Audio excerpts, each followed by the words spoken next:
Transformez votre vie grâce à des informations claires sur vos finances personnelles. Il y a plusieurs informations inadéquates et plusieurs mythes qui entourent l'argent. Ces informations et mythes provoquent de la frustration et de la confusion, qui à leur tour vous enlèvent la paix dans votre relation avec l'argent.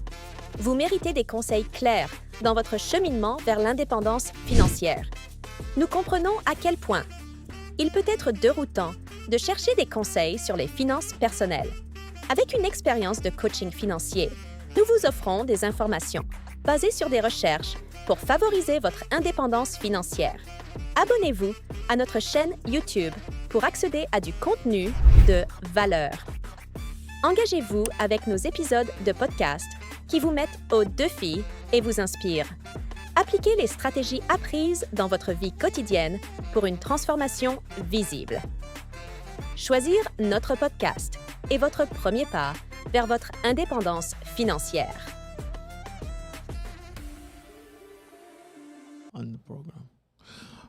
Mesdames, Messieurs, bonjour et bienvenue dans votre podcast Transform. Transform, c'est votre podcast dans lequel nous parlons des finances personnelles, nous parlons du développement personnel, nous parlons du leadership, nous parlons du coaching. Transform, c'est votre podcast dans lequel nous travaillons et nous vous donnons des informations pour votre progrès, que c'est dans tous les domaines de votre vie, mais principalement dans le domaine financier. Alors, la fois dernière, nous avons eu un podcast avec le docteur Honoré Nzambou, dans lequel nous avons parlé de l'importance d'avoir son objectif majeur dans la vie. Alors, aujourd'hui, nous allons continuer avec un autre podcast avec notre invité, Dr Nzambou. Il faut dire que à Transform, ici, nous avons ouvert le floor pour les invités qui sont spécialisés dans le domaine des finances personnelles, dans le domaine du coaching, dans le domaine du leadership, dans le domaine du développement personnel. Si vous êtes intéressé, contactez-nous et nous serons très heureux de vous accueillir et discuter avec vous pour les biens de nos téléspectateurs. Nous disons merci à tous ceux qui nous suivent et à ceux qui souscrivent à notre chaîne YouTube. Nous continuons à vous demander et à demander à ceux qui n'ont pas encore fait cela de pouvoir souscrire et surtout de suivre et partager ce que nous sommes en train de faire parce que nous croyons que ceci peut apporter un changement significatif dans votre vie et dans la nôtre aussi. Alors, aujourd'hui, nous avons encore notre invité de la fois passée, le docteur Honoré. Bonjour, docteur. Bonjour, monsieur Edouard. Bienvenue encore une fois de plus dans ce nouvel épisode de Transform. Nous avions déjà eu votre présentation la fois passée. Pour ceux qui n'ont pas suivi, ils peuvent aller dans notre épisode que nous avons publié le mercredi passé et suivre la présentation du docteur. Alors aujourd'hui, nous allons parler de quelque chose d'autre qui est importante, que ce soit pour les entrepreneurs, que ce soit pour les parents, que ce soit pour les enseignants, pour les professionnels, de manière générale. Nous allons parler aujourd'hui du mindset avec le docteur. C'est quoi le mindset et quels sont les types de mindset qu'il y a et pourquoi c'est important que nous puissions connaître ces choses et comment est-ce que nous pouvons appliquer ces choses.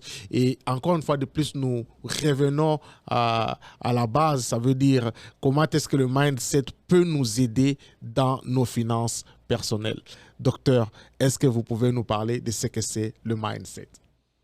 Merci beaucoup, cher Edouard. Je suis toujours reconnaissant de l'invitation dans le studio des Transform et aussi dans cette émission que j'apprécie énormément puisque nous passons de journées parfois à juste nous distraire, mais alors que nos vies sont en train de peut-être régresser, être exposé à des bonnes informations, c'est une des meilleures décisions dans la vie. Et donc, moi, j'encourage toujours les gens à suivre Transform et à suivre vos podcasts afin de pouvoir augmenter leur niveau d'information et pouvoir prendre des décisions éclairées dans le domaine des finances personnelles. Merci. Alors, cela étant, la thématique du jour, j'ai dit, vous m'avez introduit, je suis Honoré Nzambou. Donc, la thématique du jour qui est en fait la thématique du mindset, je peux traduire en français que ça serait l'état d'esprit. Right? L'état d'esprit. Voilà. On va aller avec cette conception-là. L'état d'esprit, c'est le mindset en anglais, mais en français, l'état d'esprit.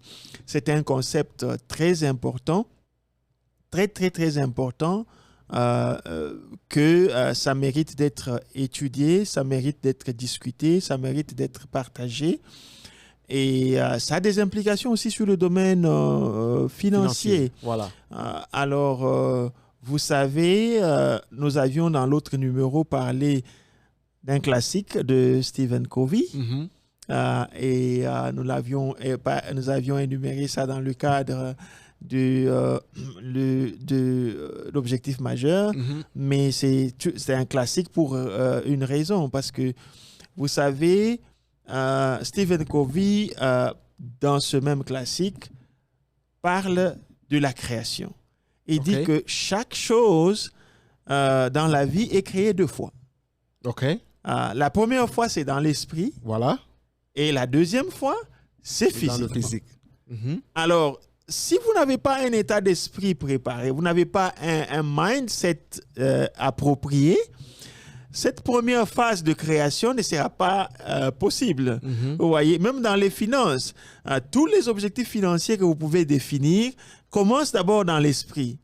Donc, dans votre mindset. Et ce que vous communiquez et vous dites à votre esprit dicte les attitudes que vous allez extérioriser pour pouvoir implémenter les habitudes que vous enseignez d'ailleurs avec beaucoup de brio à mettre. Vous ne pouvez pas épargner si vous n'avez pas commencé par épargner dans votre esprit. Ça, vous ne pouvez pas investir si vous n'avez pas encore commencé à investir. Voilà pourquoi il est très important de parler du mindset et de comment on peut le conditionner, comment on peut le préparer pour accélérer la création physique. Ça, c'est très important et ce sont des informations que nous n'attendions pas. Ça veut dire qu'il y a deux... La plus importante, c'est qu'il y a 2 créations. La création dans l'esprit et la création dans le physique. Cela veut dire que s'il n'y a pas de création dans l'esprit, jamais il n'y aura de création dans le physique, c'est ça C'est très difficile. C'est comme ça que Christian Simpson, dont nous avons parlé dans l'autre épisode, dit ceci. Prenons un exemple simple. Vous voulez aller à l'aéroport, si vous n'avez pas une représentation de cet aéroport-là, déjà dans l'esprit, il est difficile que vous puissiez vous lever le matin, vous mettre dans le véhicule et chercher à atteindre une destination que vous ne connaissez pas. Vous ne connaissez pas, voilà. Vous voyez un peu? Exactement. C'est ça l'objectif de la première création. Et donc, si vous n'avez pas la première création, il est très difficile, voire impossible, que vous puissiez matérialiser la deuxième création. C'est comme ça que Stephen Covey dit « Everything is created twice ». Chaque chose est créé 2 fois. 2 fois. La première fois, c'est dans votre imaginaire. Et cet imaginaire-là, c'est l'esprit. Quand on parle de l'état d'esprit, du mindset, c'est là-bas. Et je peux vous donner un exemple pour illustrer ce que nous sommes en train de dire et ce que nous sommes en train c'est cette affirmation de Stephen Covey. Vous savez, il y a une étude scientifique qui a été faite avec les hôtesses. Les hôtesses de l'air. Non, les hôtesses qui travaillent dans les hôtels. Dans les hôtels. Les dames les cleaning. Les femmes, comment on les appelle, les dames des ménages ou les dames des hôtels. Des hôtels. Alors, on a regroupé ces dames-là en 2 groupes. On les a, séparées en 2 groupes. À un groupe, on a dit, le travail que vous faites chaque jour répond aux critères de l'Association nationale de exercice physique et donc compte comme l'équivalent de quelqu'un qui faisait la gymnastique tous les jours. Voilà. Vous voyez, ça veut dire quoi? Ça veut dire pour dire que le travail que vous faites contribue ou bien répond aux critères, ça veut dire répond aux critères de bonne santé. Ça veut dire que le mouvement que vous faites, torchonner, étaler les lits et tout ça, vous faites du mouvement physique et ça vous maintient en bonne santé. Vous êtes comme si chaque fois que vous allez au travail, vous allez dans une salle de gym. C'est un peu l'équivalent. On l'a dit comme ça à ces personnes-là. À un deuxième groupe, on leur a tout simplement donné des informations génériques. Donc, vous faites du bon travail, votre travail aide les gens qui viennent dans les hôtels à se sentir bien et tout ça. Puisque on a dit à cette autre catégorie de personnes que le travail que vous faites contribue à la santé physique, quelques mois après, on vient évaluer les mêmes personnes.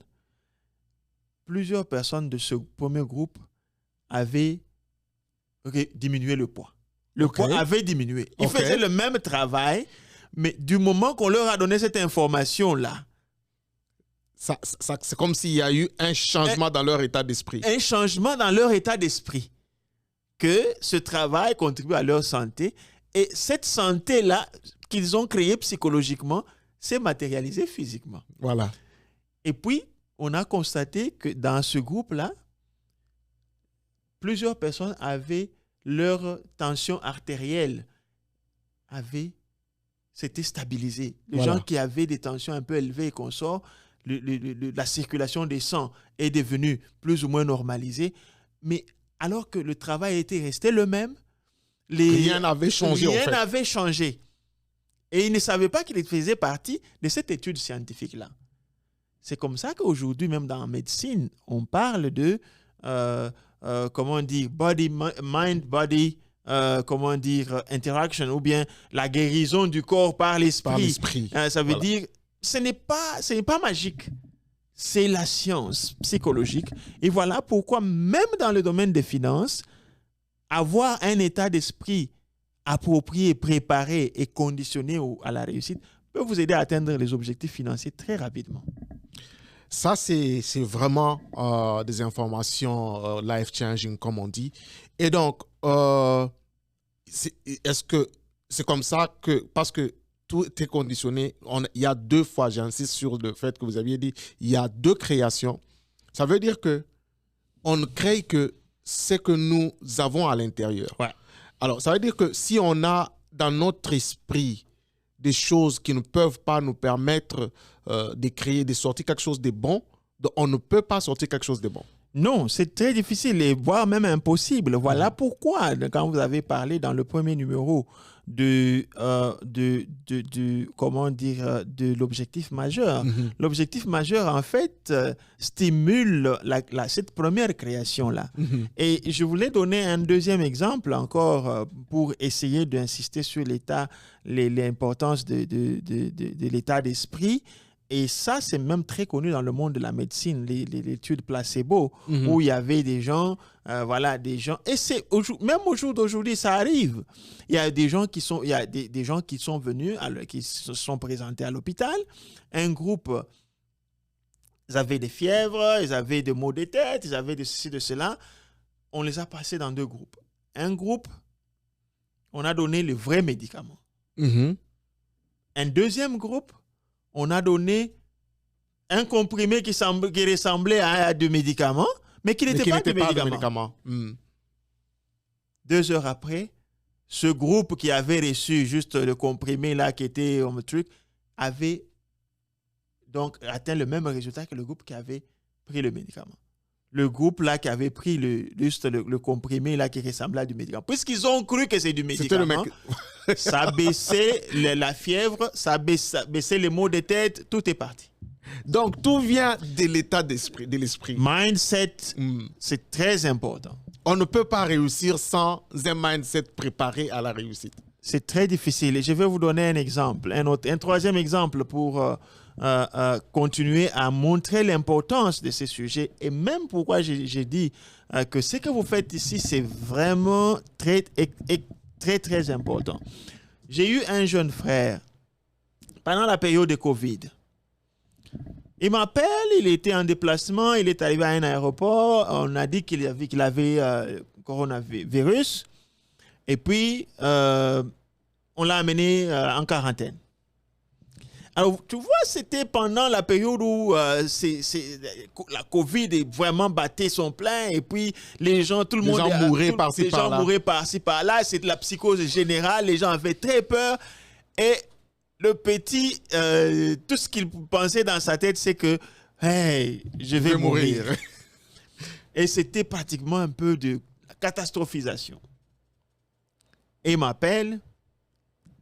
Et moi, je sais que quand vous avez un état d'esprit préparé, vous avez un état d'esprit, un mindset approprié, vous pouvez facilement vous gérer et faire avancer. Je lui ai posé quelques questions.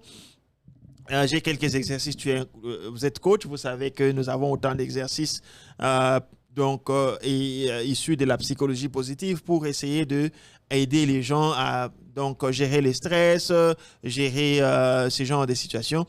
Je lui ai fait faire un exercice. Nous avons fait presque 30 minutes. On a fait l'exercice de reconditionnement, l'exercice de, décatastrophisation. Et puis, 1 heure après, je lui ai posé la question, comment tu te sens? Je me sens beaucoup plus mieux maintenant. Je dis, OK, voilà, on peut se rappeler en fin de journée. En fin de journée, je lui ai juste donné un exercice qui lui donnait des outils de comment penser différemment que penser par défaut comme le cerveau quand il y a un problème. Non, je veux déjà mourir et tout ça. Vous savez que le jour qui a suivi, il a été libéré du centre de trucs parce que après, quand on est venu le jour suivant, il ne présentait pas de symptômes de maladie, il ne présentait pas de symptômes de trucs, il est sorti. Ça, ce sont des choses réelles. Ça, ce sont des exemples réels de montrer combien le mindset est très important. Et combien, si on ne tire pas attention et qu'on laisse le mode défaut, ça risque d'être fatal pour nous. Donc, voilà une personne qui pensait qu'il allait déjà mourir avec tout ce qui s'est passé. Et moins de 24 heures après, la personne s'est mieux sentie et est même sortie du centre parce qu'il ne présentait plus les signes de cette maladie qu'on a connue il y a 2-3 ans passés. Alors, ça, c'est très important. Alors, il y a une étude faite par une professeure de Penn State University, Carol Dweck, qui parle de mindset. Et dans cette étude, qui a même sorti un livre qui s'appelle Mindset, dans cette étude, elle fait le distinguo entre 2 types de mindset. Est-ce que vous pouvez nous en dire quelque chose? Ah oui, ça c'est une classique aussi. Carol Dweck, c'est très important. Oui, effectivement, elle parle de fixed mindset et puis ou un état d'esprit figé. OK.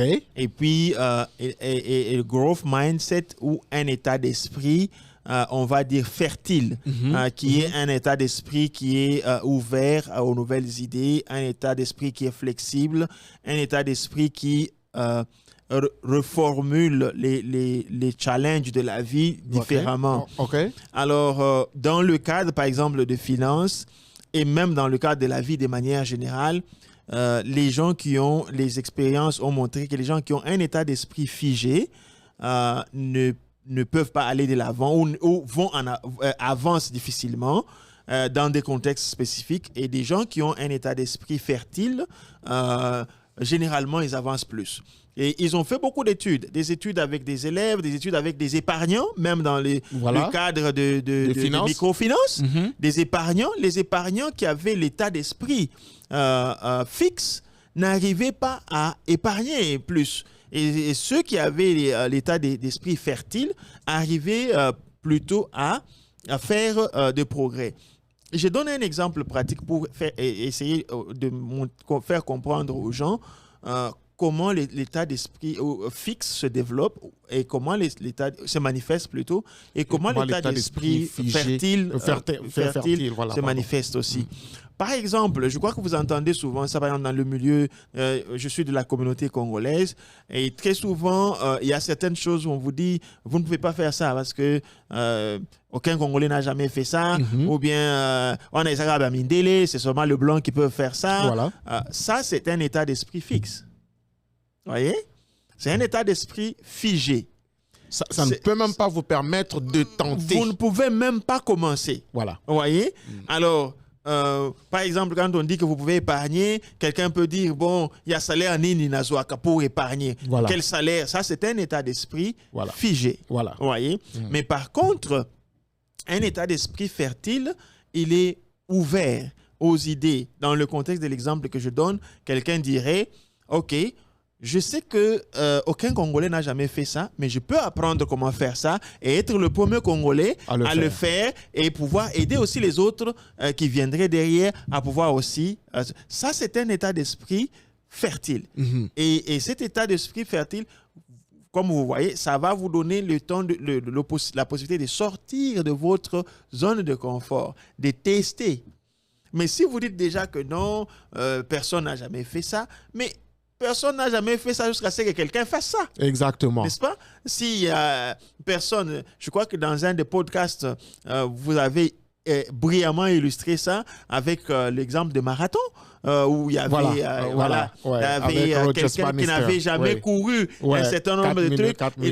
Il a fallu que quelqu'un le fasse la première fois. Et c'est cette personne qui a fait la première fois, c'est parce qu'elle a un état d'esprit fertile. Et une fois qu'elle a fait, d'autres personnes ont pu maintenant commencer à faire ça. Pourquoi? Parce qu'avant, ces personnes avaient un état d'esprit figé qui ne pouvait pas leur faire croire qu'ils peuvent arriver à tout. Et c'est très important. Alors, maintenant, parlons un peu de manière spécifique. Parce que chez nous, au Congo, les gens disent de manière générale qu'on ne peut pas réussir. On ne peut pas s'en sortir. Pour s'en sortir, il faut forcément être en politique. Il faut forcément détourner de l'argent et tout ça. Et on ne peut pas entreprendre correctement. Il y a trop de trucs, comment on appelle, des formalités de corruption et des formalités administratives. L'économie est entre les mains des étrangers et ça ne changera pas. Si vous voulez faire quelque chose, ça ne marchera pas parce qu'il y aura des bâtons dans les roues qu'on va vous mettre.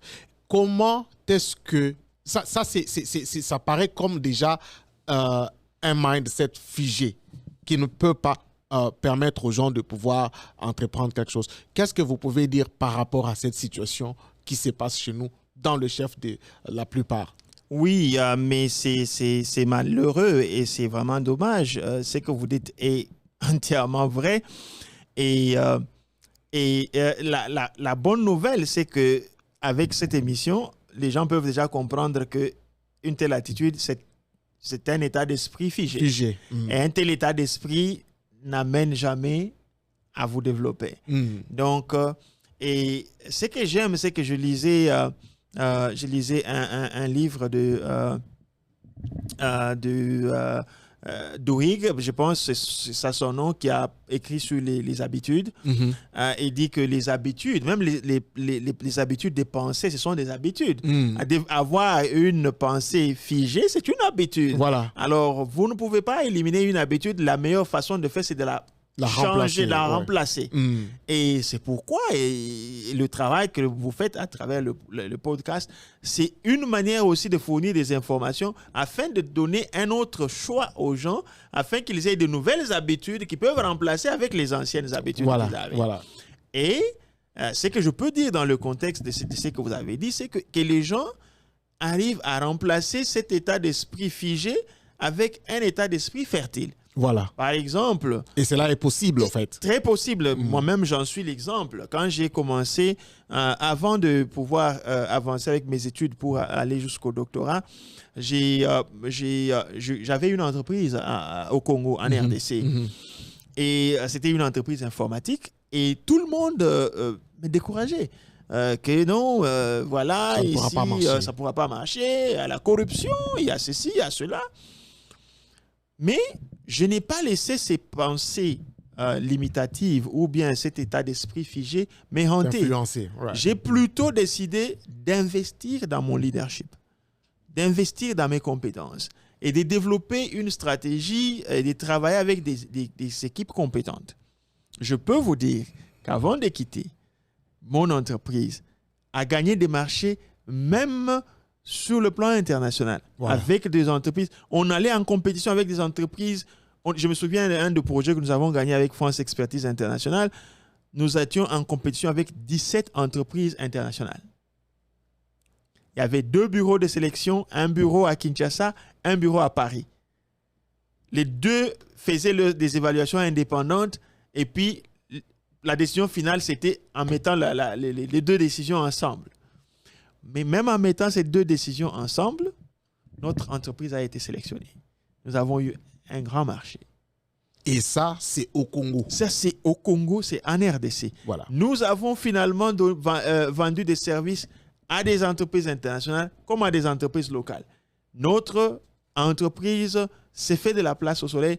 Je ne me souviens pas d'un seul moment où j'ai reçu, comme on dit, de pots de vin pour soit faire un marché ou bien j'ai dû corrompre quelqu'un pour que je puisse avoir le marché. Non. Et ça, c'est en RDC. Ça, c'est en RDC. Voilà. Et je peux vous donner des exemples comme ça dans plusieurs domaines. Alors, c'est comme nous avons dit, lorsqu'on adopte un état d'esprit limitatif, le fait que vous ne pouvez même pas essayer, c'est déjà un problème en soi. C'est déjà un problème. C'est vrai, nous avons, en parlant un peu offline, on a parlé de la valeur du travail acharné. Voilà. Le problème, c'est que parfois, développer un état d'esprit fertile appelle à cet esprit d'initiative et cette persévérance et le travail, parce que moi, j'ai dû prendre beaucoup de temps. Hein. J'ai fait beaucoup d'investissements dans les livres. Je me souviens, je faisais mes premiers voyages en Afrique du Sud. Je rentrais avec des malles de livres au lieu de rentrer avec des malles des habits. Des malles des habits, et ainsi de suite. Et j'amenais ces livres-là parce que je comprenais qu'il fallait que j'investisse pour avoir un état d'esprit différent et puis être en mesure de changer la donne. Ça, c'est le cas de le dire. Donc, c'est possible qu'en RDC, on commence une entreprise et que l'on évolue avec cette entreprise-là sans forcément user de la corruption. Et cela exige de vous que vous ayez un état d'esprit fertile. Alors, l'état d'esprit fertile veut-il dire que c'est un état d'esprit qui accepte volontairement de prendre des défis, ou c'est un état d'esprit qui s'éclipse devant les défis? En fait, cet état d'esprit, l'état d'esprit fertile, c'est tout simplement un état d'esprit qui retourne une situation dans plusieurs angles pour en retrouver le côté qui peut être exploré ou exploité. C'est comme ça que une des qualifications de cet état d'esprit, c'est l'agilité. Okay. L'agilité, ce n'est pas comme une sorte de... Ce n'est pas j'ai envie de dire, la lâcheté, non. C'est tout simplement reconnaître que voilà, j'ai ce défi qui est devant moi. Comment est-ce que je peux utiliser ceci à mon avantage? Et tout ça, en tâche de fond, il y a l'objectif majeur. Vous voyez, parce que si vous ne lâche pas, voilà, si vous avez votre objectif majeur, il va en fait vous permettre aussi de savoir quelle attitude adopter devant un obstacle spécifique. Donc, un état d'esprit, un état d'esprit flexible ou un état d'esprit fertile, et il va en fait adopter une attitude différente en fonction de l'ampleur de l'obstacle qui est devant. Voilà, Ouais. voilà. Et ça, c'est vraiment très important. N'allez pas dans la vie de manière hasardeuse. N'allez pas dans la vie comme ça, sans objectif majeur. Voilà, nous avons parlé de ces sujets de l'épisode passé. Les sujets d'objectifs majeurs continuent à nous suivre et va continuer à vous poursuivre. Donc, il est vraiment très important que vous puissiez travailler sur cette question d'objectifs majeurs et n'hésitez pas à nous contacter ou contacter le docteur Honoré si vous avez besoin d'aide dans ce domaine-là. Et il est important que vous puissiez y penser. Il est important que vous puissiez, n'est-ce pas, prendre des initiatives dans ce sens-là. Alors, nous sommes en train de chuter déjà avec notre numéro d'aujourd'hui. Nous avons parlé du mindset ou de l'état d'esprit en parlant d'un état d'esprit flexible et d'un état d'esprit figé. Et nous vous invitons à travailler sur votre état d'esprit de telle sorte que vous le rendiez flexible devant des défis qui s'opposent. Et donc, pour ramener tout ça encore à nos finances, qu'est-ce que vous pouvez nous dire par rapport à l'état d'esprit et peut-être, prenons par exemple, à l'épargne. Qu'est-ce que vous pouvez nous dire à nos auditeurs par rapport à cette question-là? Oui, je pense que, comme je dis, je suis très de près les différentes productions que vous faites. Et comme je l'ai dit, j'admire aussi beaucoup le travail et l'effort qui va dans ça. Je dois reconnaître que vraiment, nous devons être reconnaissants que vous avez pris l'engagement de pouvoir partager ces connaissances-là. Ça fait beaucoup de bien. Alors, dans un des numéros, vous avez fait une déclaration très importante que j'ai aimée en disant que, voilà, quel que soit ce que vous dites, vous êtes correct. Ouais, right? Que vous pensez que vous pouvez épargner, que vous pensez que vous ne pouvez pas épargner, vous êtes correct. Vous êtes vrai. Ouais. N'est-ce pas? Ouais. Donc, tout ce qu'il faut savoir, c'est vous êtes vrai, n'est-ce pas? Vous êtes vraiment vrai, mais sachez seulement que dans un cas ou un autre, vous êtes soit dans un fixed mindset ou dans un growth mindset. Vous êtes dans l'état d'esprit figé ou vous êtes dans l'état d'esprit fertile. Et donc, l'état d'esprit, c'est ce qui dirige en fait vos actions ou c'est ce qui dirige nos actions. Et dans le cadre, par exemple, des épargnes, prendre d'abord cette décision de pouvoir épargner, comme nous avions dit dans le cadre des objectifs majeurs, en fait, vous allez voir que les habitudes ou même les décisions que vous allez prendre vont s'aligner pour permettre à ce que cet objectif-là que vous avez décidé d'épargner puisse arriver. Et donc, il faut d'abord commencer par développer cet état d'esprit-là et cette appréciation même de l'effet d'épargner. Voilà. Alors, si vous regardez beaucoup plus seulement à « OK, je ne peux pas »,« OK, je n'ai pas suffisamment de assez moyens. »,« OK, je ne suis pas assez discipliné pour ne pas dépenser quand j'ai déjà épargné », toutes ces choses-là vont vous limiter.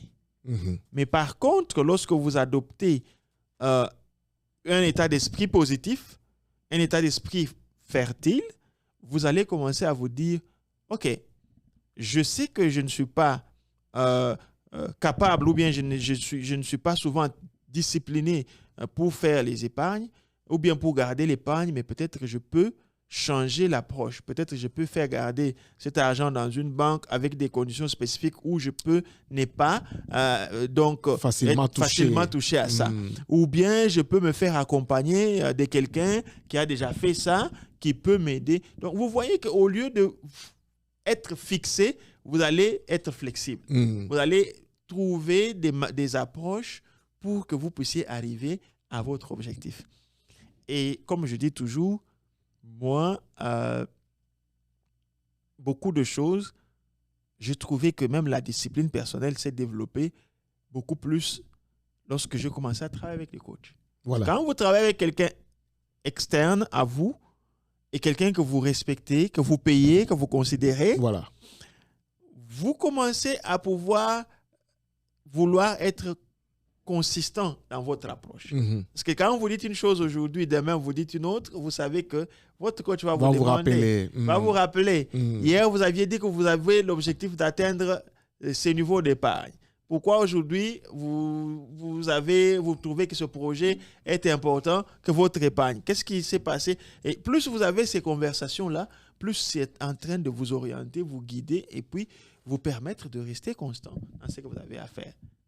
Encore une fois de plus, c'est une question importante de se faire accompagner. Le coaching, c'est une relation d'aide et tout le monde a besoin de ça pour rapidement atteindre ses objectifs. Mesdames, Messieurs, nous sommes arrivés à la fin de ce podcast. Nous allons laisser le micro au docteur Honoré pour nous dire un petit mot de la fin avant de clôturer notre podcast d'aujourd'hui. Merci beaucoup, mon cher Édouard, pour ce numéro encore. Et l'état d'esprit ou le mindset, c'est très, très important. Mais vous devez vous estimer heureux que vous passez du temps à suivre cette émission. Je parie que à mesure de suivre cette émission, votre mindset reste le même. Même s'il était déjà fertile, il va être explosif. Voilà. Donc, restez branchés, restez connectés. Ça a été un plaisir de partager avec vous. Si vous avez des questions, n'hésitez pas. Mais sachez, comme nous aimons le dire, le coaching, il est capable de transformer des années en jours. Ça veut dire que vous pouvez passer des années à attendre. Une simple conversation de coaching de 45 minutes, de 30 minutes peut vous aider à l'avoir et à éviter de passer beaucoup de temps pour rien. C'est des choses que nous avons grandi et nous n'avons pas été habitués, auxquelles nous n'avons pas été très habitués, mais l'habitude vient en commençant quelque part. Voilà. Alors, essayez, comme le coach Édouard le dit et souvent, il y a des sessions de découverte qu'il donne gratuitement. Vous pouvez le contacter, essayer pendant 15 minutes, 30 minutes, voir un peu comment ça marche.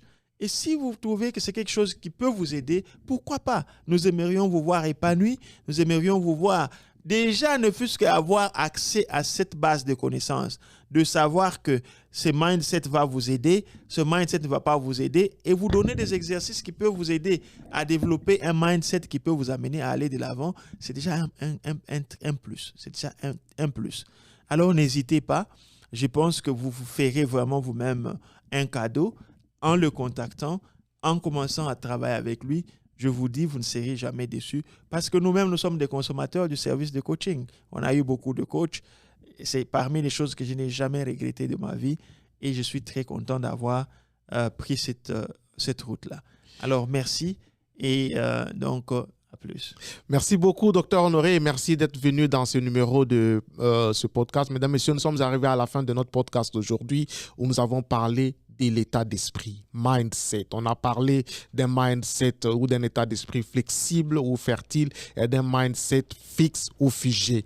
Et donc, ou d'un état d'esprit figé. Et donc, nous vous prions de pouvoir shifter votre mindset de figé à flexible pour pouvoir atteindre vos objectifs. Et comme le docteur Honoré l'a dit, faites-vous accompagner par un coach. C'est très important. Essayez juste pendant 30 minutes. Essayez pendant 45 minutes. Si ça ne vous va pas, vous êtes toujours libre de ne pas poursuivre cela. Mais pour atteindre vite nos objectifs, on a besoin de services de coaching et c'est très, très, très important. Alors, comme d'habitude, nous vous prions de pouvoir souscrire à notre chaîne YouTube et de pouvoir partager nos podcasts. Prenez le temps de suivre. Prenez le temps de suivre. Je sais que la tension est un peu, c'est pas facile de suivre, mais prenez le temps de suivre les choses qui peuvent effectivement changer votre vie. Et parce que ça l'a fait pour nous, ça peut le faire aussi pour vous. Et jusqu'au prochain numéro, portez-vous bien chez vous et surtout, prenez le contrôle de vos finances.